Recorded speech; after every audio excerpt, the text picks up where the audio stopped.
बहुत ही महत्वपूर्ण होती है यह अग्नि। यह अग्नि ही है जो ऊर्जा बनकर हमें जीवित रखती है। किंतु सोचिए, यदि यह ऊर्जा क्रोध की अग्नि बनकर भड़क जाए तो क्या होता है? एक तिनके में लगकर संपूर्ण वन को भस्म कर देती है। उसी प्रकार मनुष्य के क्रोध की अग्नि भी दूसरों को तो जलाती ही है, किंतु उससे पूर्व स्वयं उसे भस्म कर देती है। तो क्या किया जाए? कैसे नियंत्रण में किया जाए इसे? उत्तर है, इसमें जल मिलाकर जल की भांति बहने दीजिए इसे। ठीक वैसे ही जैसे सूर्य अपनी अग्नि को तेज बनाकर आप तक पहुंचता है। यही अंतर है सूर्य की अग्नि में और हमारे क्रोध की अग्नि में। सूर्य की अग्नि बहकर छनकर हम तक आती है और इसलिए वो तेज कहलाती है। दूसरी ओर हमारे क्रोध की अग्नि की तो कोई सीमा ही नहीं है। तो अपने भीतर की ऊर्जा को क्रोध बनाकर जलाना चाहते हैं या ऊर्जा बनकर बहाना चाहते हैं? निर्णय आपका है। श्री कृष्ण कहते हैं, व्यक्ति को सदैव बुराई से बचकर रहना चाहिए। अगर कोई बुरा कर्म करता है तो वह कर्म उसको अपने जीवन में ही भोगना ही पड़ता है।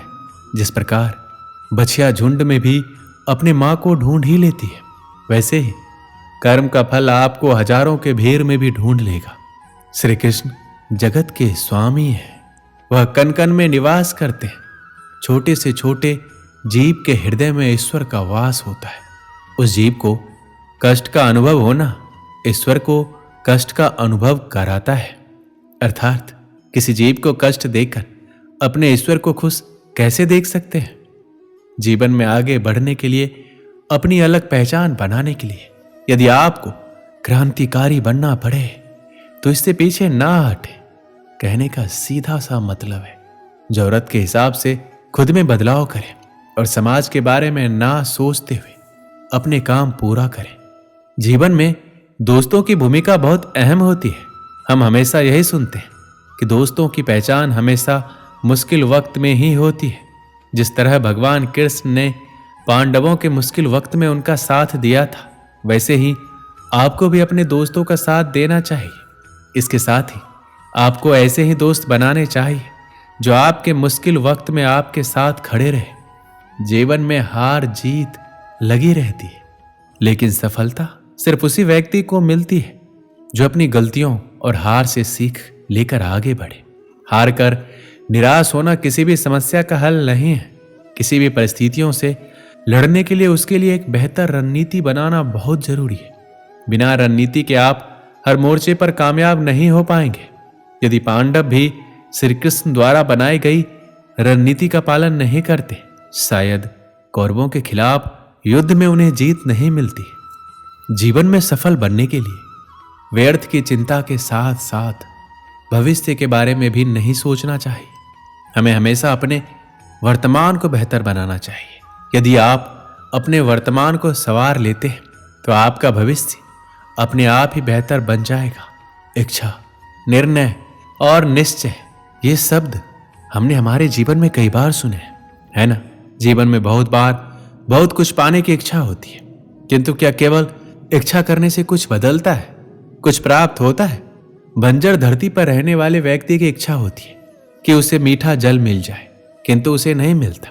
जिसने कुआं खोदने का निर्णय कर लिया, उसे धारा खोदने के लिए कुदाल मिल ही जाती है, और जो निश्चय कर चुका है उसे देर सवेर मीठा जल प्राप्त हो ही जाता है। इसलिए जीवन में केवल इच्छा ना करें, निर्णय करें और फिर निश्चित ही सब मिलेगा। श्री कृष्ण कहते हैं, मनुष्य में एक बड़ा ही विशेष गुण पाया जाता है, मूल्यांकन करना। क्या महंगा है, क्या सस्ता है। जिसे खरीदने के लिए अधिक धन लगे, अधिक परिश्रम लगे, वो महंगा। जिसे खरीदने के लिए कम दाम, कम परिश्रम लगे, वो सस्ता। परंतु क्या यही पूर्णतया सत्य है? मान लीजिए आपके सामने एक पात्र है जिसमें जल भरा है और दूसरी तरफ एक सोने का सिक्का। अब बताइए, इन वस्तुओं में अधिक महंगा क्या है? आप कहेंगे, सीधी सी बात है, सोने का सिक्का ही अधिक महंगा होगा। इस सोने के सिक्के से आप ऐसे कई सारे जल के पात्र खरीद सकते हैं। हाँ, ये सत्य है। अब सोचिए, यदि आप किसी मरुस्थल के बीचों बीच फंसे हुए प्यास से तड़प रहे हैं, तब क्या महंगा होगा? तब क्या आप इस एक घूंट जल के लिए अपने जीवन भर की कमाई यूं ही गंवाने के लिए सज्ज हो जाएंगे? स्मरण रखिएगा, जीवन में महंगी या सस्ती वस्तु नहीं, परिस्थिति होती है, और आवश्यकता पड़ने पर जो काम आए उससे अनमोल इस संसार में और कुछ नहीं। अपने महल के सबसे ऊंचे शिखर पर खड़ा व्यक्ति, उसे भी एक भय होता है। भय उस महल के नींव के हिल जाने का, भय अपने पतन हो जाने का, और इसी कारण से उस ऊंचाई का संपूर्ण आनंद वो नहीं ले पाता। किंतु क्या कभी आपने किसी वृक्ष की डाली पर बैठे किसी पंछी को देखा है? उस डाली के हिल जाने से उसे गिर जाने का भय नहीं होता, क्योंकि उसे अपने पंखों पर विश्वास है। इसी प्रकार हम में से अधिकतर लोग किसी न किसी सहायता से ऊंचाई पर पहुंचे हैं, किसी की सहायता से सफलता प्राप्त करते हैं, किंतु सफलता का आनंद केवल वही प्राप्त कर सकते हैं जिन्हें गिरने का भय ना हो। इसलिए किसी की सहायता पर नहीं, किसी के सामर्थ्य पर विश्वास कीजिए। हम जिस मनुष्य पर अति विश्वास करते हैं वही हमारे विरुद्ध षड्यंत्र करते हैं। प्रेम और विश्वास पाने के लिए अवसर मांगे नहीं जाते, अवसर ढूंढकर उस प्रेम और विश्वास को जीता जाता है। स्वार्थ से रिश्ते बनाने की कितनी भी कोशिश करें वो कभी नहीं बनते, और प्रेम से बने रिश्तों को कितना भी तोड़ने की कोशिश करे वो कभी नहीं टूटते। बुरे वक्त में हर कोई भगवान को याद करता है, पर दुनिया में बहुत ही कम लोग हैं जो अपने अच्छे वक्त में भी भगवान को याद करते हैं। संघर्ष करते हुए कभी मत घबराना, क्योंकि संघर्ष के दौरान ये इंसान अकेला होता है। सफलता के बाद तो सारी दुनिया साथ देती है। प्रेम का कोई रूप नहीं होता। जब कोई एहसास खुद से ज्यादा अच्छा लगे तो वो प्रेम है। सच्चा स्नेह करने वाला केवल आपको बुरा बोल सकता है, कभी आपका बुरा नहीं कर सकता, क्योंकि उसकी नाराजगी में आपकी फिक्र और दिल में आपके प्रति सच्चा स्नेह होता है। परेशानी आए तो ईमानदार रहे, धन आ जाए तो सरल रहे, अधिकार मिलने पर नर्म रहे, और क्रोध आने पर शांत रहे। यही जीवन का प्रबंधन कहलाता है। यहां सभी के जीवन में मुसीबतें जरूर है, लेकिन जो मुसीबतों से लड़कर आगे बढ़े वही आज की महाभारत का अर्जुन है। गिरने में कोई आपत्ति नहीं है, बस गिरो तो उस बूंद की भांति जो इस संसार को नया जीवन देती है, और उस उठने में कोई अच्छाई नहीं है जिसमें किसी और के कंधों पर पांव रख कर उठा जाए। श्री कृष्ण कहते हैं मनुष्य की एक विशेष प्रवृत्ति होती है, वह कभी स्वयं से संतुष्ट नहीं रहता, कभी स्वयं से प्रसन्न नहीं रहता। जो है उससे अधिक पाना चाहता है, जो पा लिया उससे आगे बढ़ना चाहता है, अपने जीवन में परिवर्तन लाना चाहता है।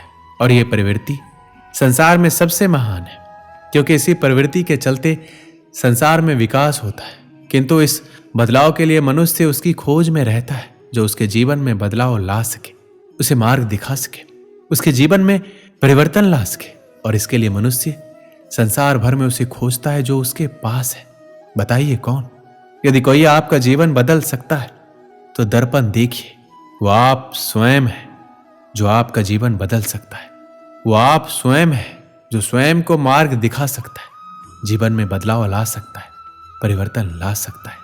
इसलिए पहचानिए अपने भीतर की शक्ति को और विश्वास कीजिए इस संसार में आपसे अधिक शक्तिशाली और कोई नहीं है।